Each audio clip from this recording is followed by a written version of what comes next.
and welcome to another evening of frank conversation here on Hard Copy, coming to you from our studios in Abuja. I'm Maokwe Ogun-Yusuf. Tonight on the program, we speak with Senator Ike Ekweremadu, one of the longest-serving senators in the current National Assembly. Senator Ekweremadu represents Enugu West and is now in his 17th year of service, having served as Deputy Senate President in the 7th and 8th Assemblies and chaired twice as well the Committee on Constitutional Review. Senator Ekweremadu, welcome to Hard Copy. Thank you. Is it because you've stayed so long in the Assembly, that's why you've said you're not going to run again in 2023? Well, I think it's time to give opportunity to other people, to come and try and be able to serve our people. They've given me enough opportunity, and I think it's time to yield to others. But while you've been there, it's been quite eventful. You've seen the tenure of four presidents: President Obasanjo, Yar'Adua, Jonathan, and now President Buhari. Yeah, you're correct. Would you say, and you've also chaired the Constitutional Review Committee. While you chaired it, would you say that some of the hopes that you had when you chaired it were dashed, or would you say that they were achieved? Well, I can say we've had our modest achievements. Prior to my chairing that committee, my predecessor, Senator Mantu, chaired it. And then before that, there were other attempts at amending the Constitution. But I can thank God today that when I took over to chair that committee, we were quite successful. That was the only time we were able to amend our Constitution since the coming of this republic. And we've done it severally and successfully too. That's in the 8th Assembly? Well, the 7th Assembly, the 8th Assembly, we amended the Constitution severally. And then in the 8th Assembly, we had a number of issues that were discussed. We took them through the process. They were amended, and there was controversy at the time of signing. So I don't want to go into that anyway, but that would have taken this country to quite a higher level if that those pieces of legislation were assented to by the president. That was for the 7th Assembly, if I remember correctly. Yeah, that was for the 7th Assembly. Yeah, because I remember the President Jonathan did not assent to some of the major that's changes. What they told us. But I said I don't want to go into this controversy. You don't want to? Was there more to it? We claimed we at the time we said it was assented to. We said it was assented to, and then when the president sent back the document to us, we said this wasn't the document we sent to you. They sent us a photocopy. We said we wanted to see the original because we had it on good authority that was assented to.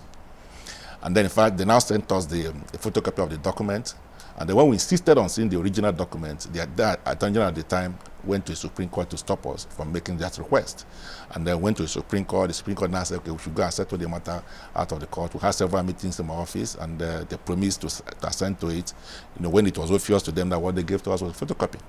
And at the last day, the president left office without signing it. But as I said, I don't want to go into that story. That's a huge scandal. If indeed the president signed it and, we never got to know that he actually did. Did you ever ask him in person after that? No, I don't want to bother myself about that.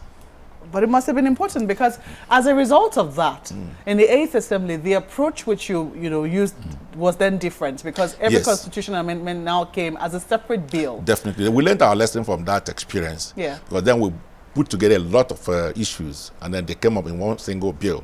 But at the 8th Assembly, we now decided to separate them. Each item came as a separate item. And then you can see that even when we had a number of issues that we discussed, passed them, we sent it to the president, he decided to sign those he wanted to sign. And then, but that saved those ones. The ones he was not comfortable with, he didn't sign them.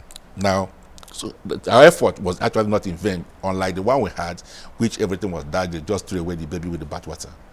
Would you say then, I mean, because somehow, even though the National Assembly keeps, there's been this huge controversy on restructuring, and the National Assembly continues to say, well, we are the place where if you have any issues with the Constitution, you come to.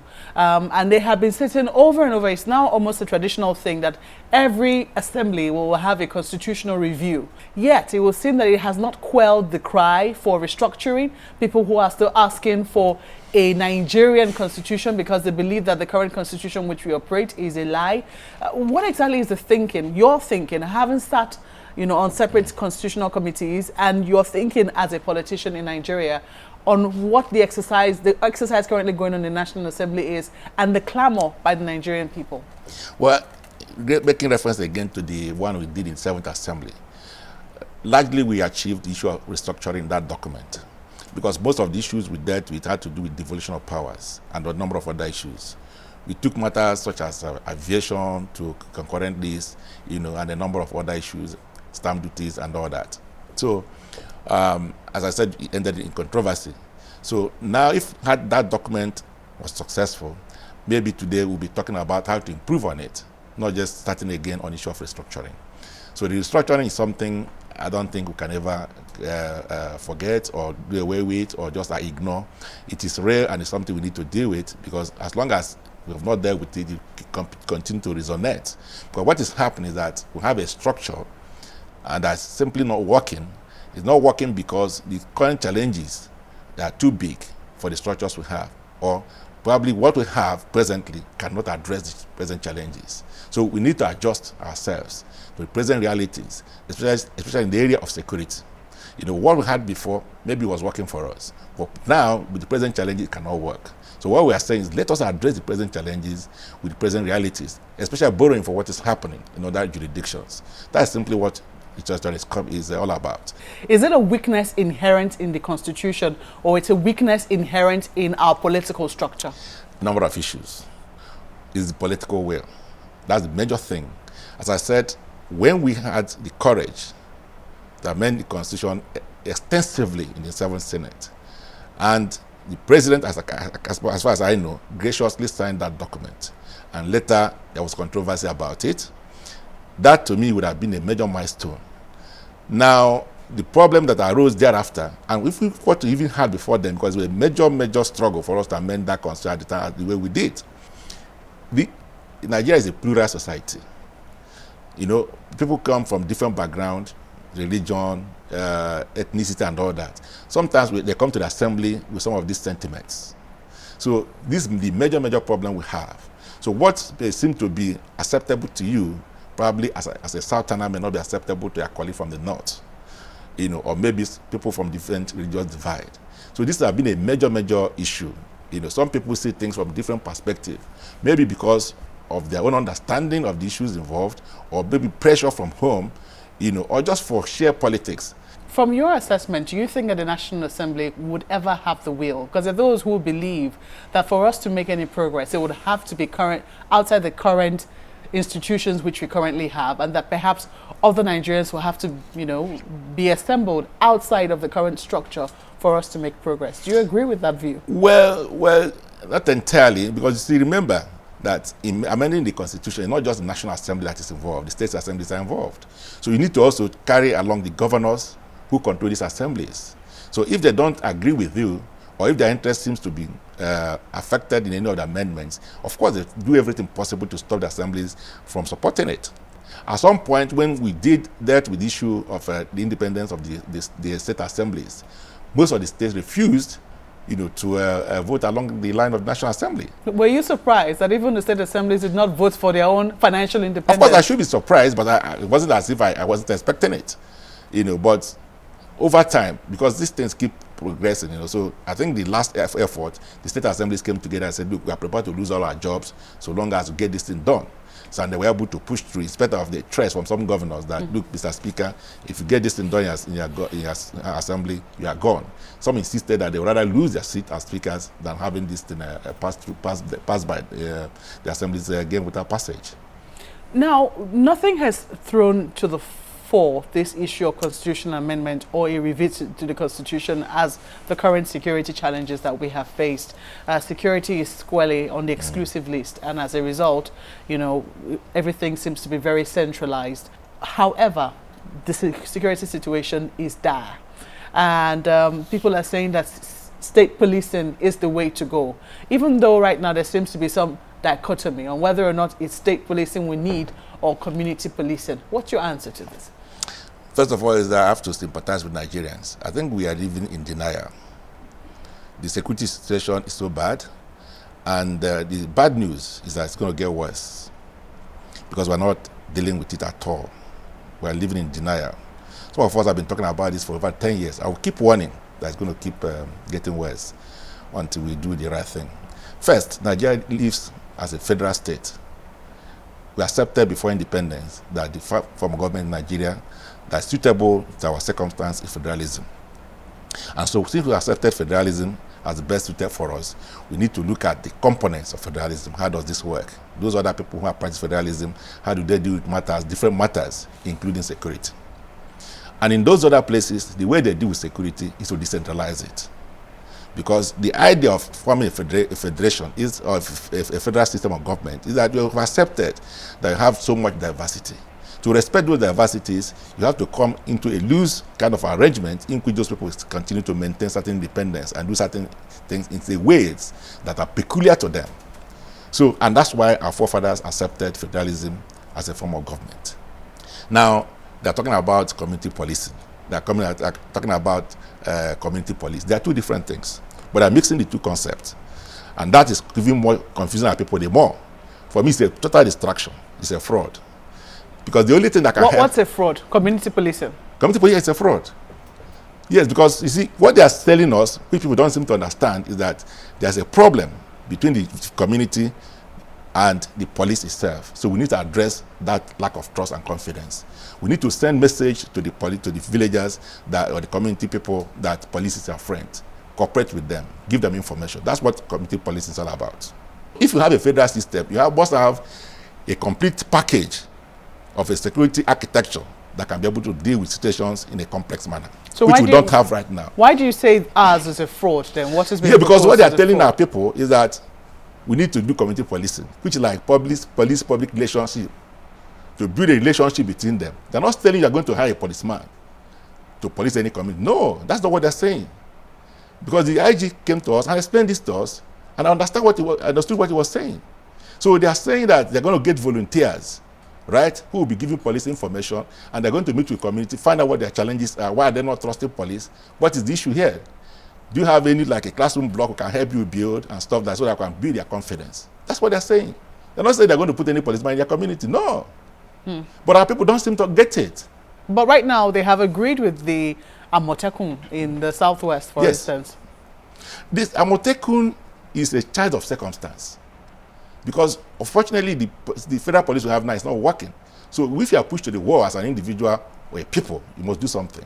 So that's why they came together and then said, okay, let us have a security outfit that can deal with our challenges as it is presently, while we are talking about the state police or the central police. So their own is different from what the federal government is talking about community policing. Well, they are saying this because they have personnel. They have personnel who are going to deal with issues of security, like what the federal government is proposing. Yeah, the Southwest governors are saying they're a lower layer to the police, that they're just going to be keeping watch and also informing the police. Yeah, it's some level of community police, but not community policing. It is community police.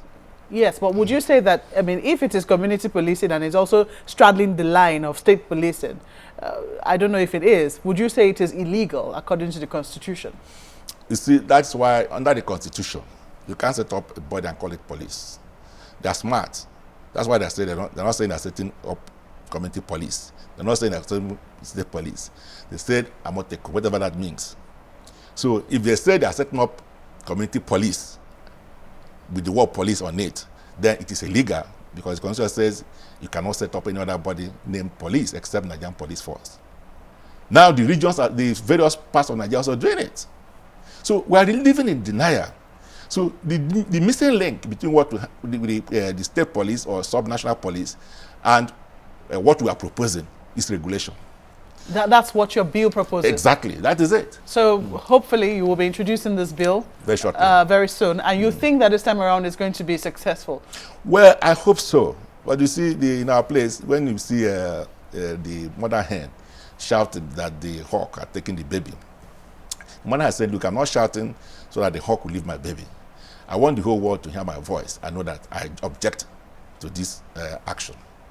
So whether we succeed or not, let the world know, let Nigerians know that some of us care and are concerned as parliamentarians regarding their security. What did you feel in the first time you introduced it? Yes, what I told you about the sentiments in our country. Most part of Nigerians don't want the decentralized policing for obvious reasons. I will come to that. So, but it's getting momentum. Some of our colleagues who never wanted to hear about it are beginning to listen. Some are beginning to support it. So even if we don't succeed this time, I can assure you that in a matter of time, it will succeed, maybe in the future. Well, you are going to tell us the reason why your fellow senators objected to it the first time you introduced the state policing bill. Okay, I'll deal with that. First of all, As I said, generally speaking, we have a major security situation in Nigeria. And until we apply the correct remedy, we may not get it right. Our security architecture, we need to deal with the foundation. Whatever thing you hear about community policing, the issue of small arms regulations and all that, is just like patching a cracked wall. It will come back. The problem here is that our people, first they complained about abuse. They said there's the tendency that governors will abuse it and use it to fight their political enemies. Well, that is fine. That is genuine fear. But that was exactly one of the reasons why the military government at the time abrogated the sub-national police. But that was a big mistake. You found a problem. Instead of resolving the problem, you just wished it away. What they would have done is to take a simple look at what has happened in other jurisdictions. Even here in Nigeria, remember that prior to, I think, 1979, there was nothing like the NJC, Nigerian Judicial Council. So, but they now realize that state authorities can abuse judges and courts in their jurisdictions. So they came up with this idea of the National Judicial Council that now regulates the entire judiciary in the country, no matter the states, both the state and the federal government. That is why it is not possible for a governor in Imo State, for instance, to use the judge or judiciary in Imo State to intimidate his political opponent. And just like NJC, the National Police Service Commission should be able to appoint state commissioners of police on the recommendations of the state counterpart. And then they make recommendations to the governor. The governor appoints, it says to the state assembly, just like judges, for them to approve the appointment. And then you can only remove that man through a prayer from the state assembly or in other very stringent circumstances. Once you put this in place, nobody's going to abuse it. But if you abuse, let us take for granted you're abusing it. The most you can stay as a governor is 8 years. Those who set up EFCC and ICPC, they're no more than in power. Those agencies are still harassing them and their relations now.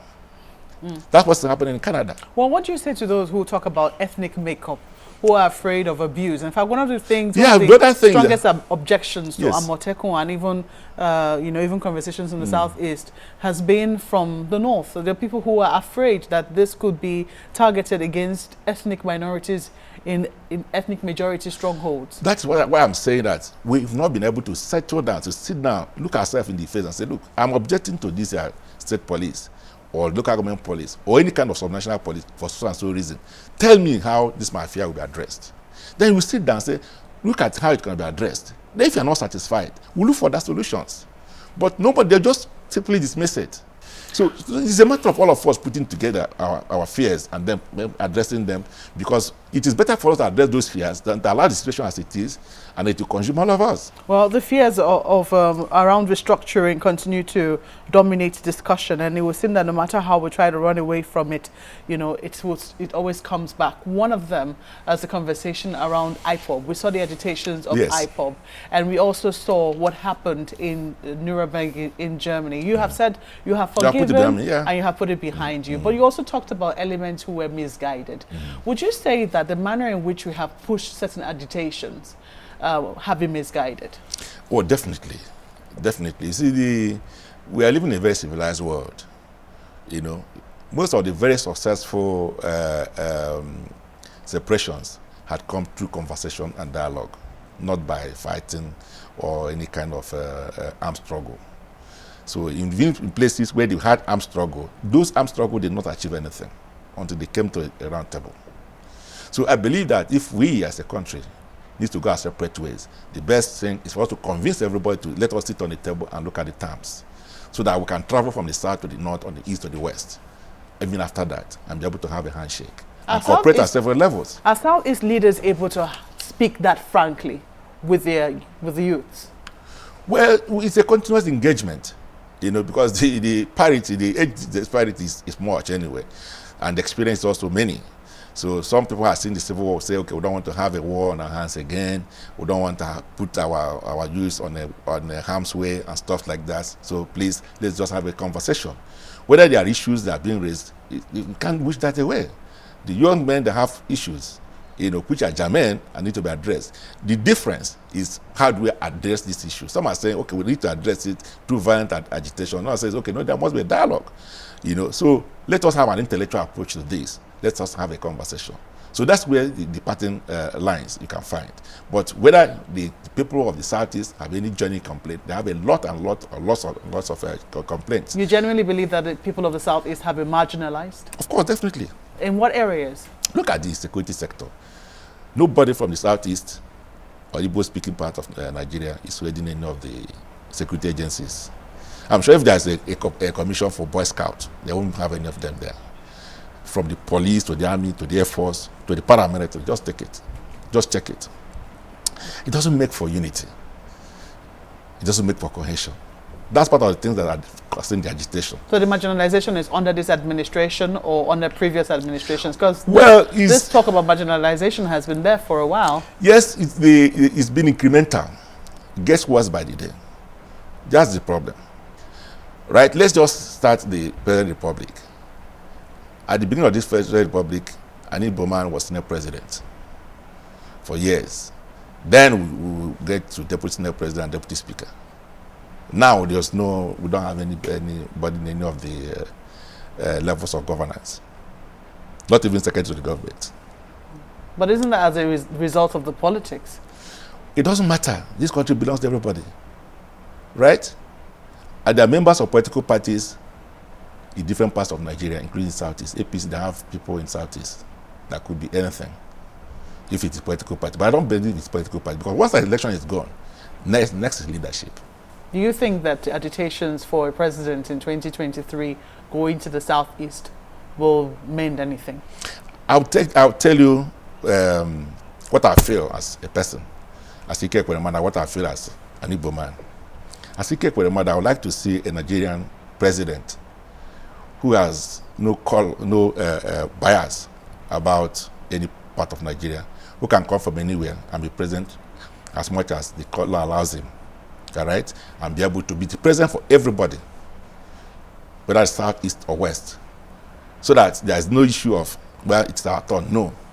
Any person, if you're president of Nigeria, yes, and you treat every part of Nigeria equally, they'll trust you. Do you think that can happen in your generation? Do you think that people trust your people in your generation to be de-tribalized enough, especially politicians who have been through the system, to be de-tribalized enough to be president of everybody? I've met Nigerians from different parts of Nigeria. We have the good, the bad, and ugly. There are so many Nigerians from different parts of Nigeria who I can trust today that if they are president of Nigeria, they will not care whether you are an Igbo man or Yoruba. They will treat you based on your merit and give you every sense of belonging. And they're in your generation? Of course, they're here. Okay. Let me quickly take you, as we close now, on this deregistration of political parties. INEC has finally deregistered over 70 political parties, and we're seeing a lot of them are not being deregistered easily. They've gone to court, and they maintain that they're in court over this matter, even though it is in the Constitution. What do you make of the agitations? Well, I understood that some people went to court. I heard they went to court, and that there was an injunction restraining INEC from deregistering those political parties. Well, I think they are just buying time. The Constitution has been amended. Probably they didn't have the opportunity of looking at the law before they went to court. Or maybe their lawyers did not advise them properly. We amended the Constitution, and the President signed it into law, empowering INEC, Independent National Electoral Commission in Nigeria, to deregister political parties on a number of reasons. One is if you fail to meet the conditions upon which you are registered in the first place. So if you are supposed to maintain office in, say, 5 states, and you maintain only 1, and they can come and say, okay, you can't see the 4 remaining states, so you can go. Or if you decide to run for a presidential election as a political party, meanwhile, you mustn't run for presidential election. But if you decide to run, if you don't make 25% in one state, in any of the states, then you are gone.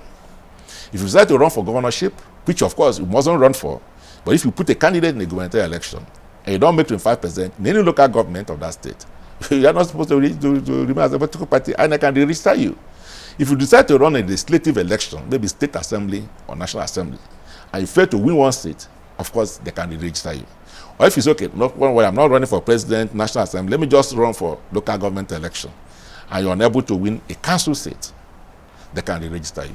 It's clear. And remember that each of these are standalone conditions. It's not as if all of them have to come cumulatively. So if any of those ones applies to your political party, INEC can deregister you. I'm surprised that it took INEC this period. Senator Ike Ekweremadu, thank you so much for coming on Hard Copy tonight. Thank you. Well, that's where we wrap up tonight's conversation, but as always, we want to hear from you. Do write us using the handles showing on your screen. Thank you for watching. I'm Mao Yusuf. Good night.